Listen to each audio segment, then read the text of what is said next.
রাসূল সাল্লাল্লাহু আলাইহি ওয়াসাল্লাম বললেন, আলা উনাব্বিউকুম বিআকবারিল কাবাইর, আমি কি তোমাদেরকে বড় বড় পাপ সম্পর্কে বলে দিব না?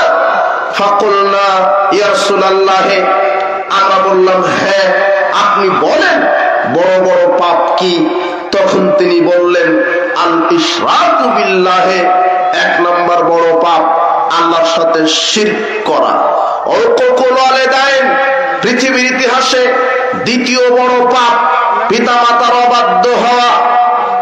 ওয়া কানা মুত্তাকিয়ান ওয়া জালাসা, রাসূল সাল্লাল্লাহু আলাইহি ওয়াসাল্লাম হিলান দিয়েছিলেন, হিলান দেওয়া থেকে উঠে বসে তিনি বললেন, শোনো, আলা কাউলুয যুর ওয়া শাহাদাতুয যুর, আলা কাউলুয যুর ওয়া শাহাদাতুয যুর, আলা কাউলুয যুর ওয়া শাহাদাতুয যুর। শোনো সাহাবীগণ, তৃতীয় পাপ হলো মিথ্যা কথা, মিথ্যা সাক্ষী দেওয়া। তৃতীয় পাপ হলো মিথ্যা কথা, মিথ্যা সাক্ষী দেওয়া।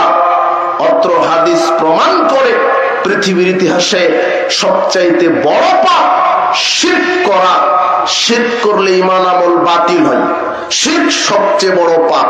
এক, দুই, শিরক করলে ঈমান আমল নষ্ট হয়। আল্লাহ বলছেন, ওয়া ইয়াকফুর বিল ঈমান, যে ঈমানের ভিতরে কুফরি ঢুকিয়ে দিবে, ঈমানকে শিরক ঈমানকে নষ্ট করে দিবে, ফাকাদ হাবিতা আমালু, তার আমলও বাতিল হবে।